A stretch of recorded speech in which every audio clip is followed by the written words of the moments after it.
YouTube, what is good? It's your boy Velocities, and in today's video, I'm gonna be showcasing the top 5 best SMGs in my opinion here on Warzone.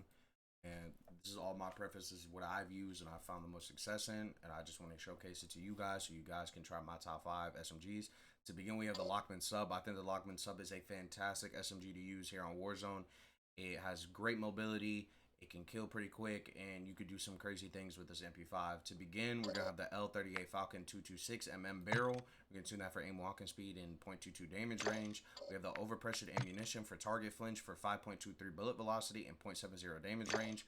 The 40 round mag, because we want that speed. Essentially, if you have that 50 round, it's not going to give you as much speed as you normally should. And mobility is the key thing here for this SMG. We're going to do sprint to fire speed and aim down sight speed because this is the best laser you can use on a sub, especially for Warzone. So always keep this laser on if you do tend to run a laser on your subs. Mirror recoil, 56 factory stock. We're going to do that aim down sight speed and aim walking speed. You can see that this build is pretty balanced out. Recoil control isn't really a big thing. You won't notice the recoil kicking up too much or doing too much at all. And the handling and the mobility overall is really good. And I find it to be one of my favorite subs in the game. For the next sub we have the PDW, aka the P90. I think the P90 is very, very underrated. And this setup I've dropped multiple high kill games with. And let's get into the class. So we got the VLK laser again. We're going to tune that for sprint to fire speed and aiming auto stability. Call of Duty, can you fix the stick drift issue? Sprint to fire speed and aiming auto stability for the tunings for the laser. We have the overpressured ammunition type for that target flinch. We're going to tune that to the max for bullet velocity and tune that max for the damage range. We have the GR33 light rail for sprint to speed and sprint to fire speed, because this gives it a different iron sight and it's a lot cleaner if you put this rail on, and you will be able to see everything perfectly clear. Hollow extended stock for that aim down sight speed and aim walking speed tunings. We're going to focus again on our mobility and handling because we are running a sub and we want the maximum movement speed we can possibly get. TV TACCOM, aim walking speed, and a little bit of aim down sight speed. This build goes absolutely crazy and I definitely think you guys should give it a go.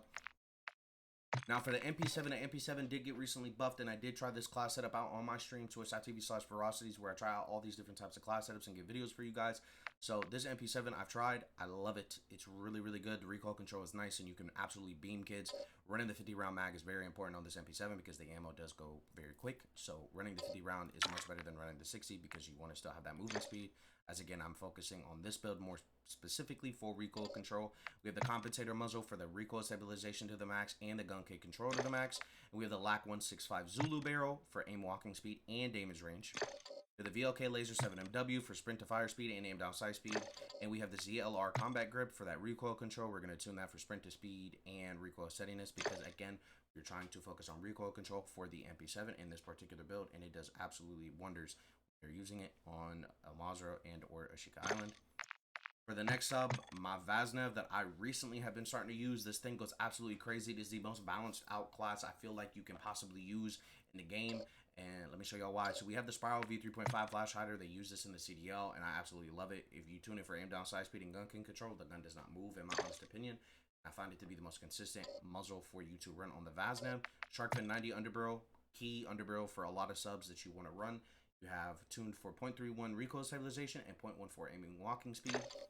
We have the frangible ammunition type for damage range and bullet velocity. Frangible and overpressure are kind of one of the slept on compartments for SMGs. I feel like they do a lot when people don't realize it, and I feel like it's very important to run certain ammunition types because I feel like it helps in the long run. 45 round magazine because that's the only ammunition type we can possibly get. In the prod side, SCT stock. I recently started to use this stock and it goes absolutely crazy, and it does exactly what the pros do, and aim down sight speed and aim walking speed. And like I said, as you can see to the modifications here and these charts here, all of it's pretty much balanced out, and it's a very, very clean sub to use on the map. And for the last sub, I put it as a sleeper sub, is the mini back. I've dropped multiple 30s with this mini back setup and it goes absolutely crazy. I know the mini back isn't really a popular SMG, but I do find it very versatile in my opinion, and I do find that the 64 rounds are very important, especially if you're playing quads.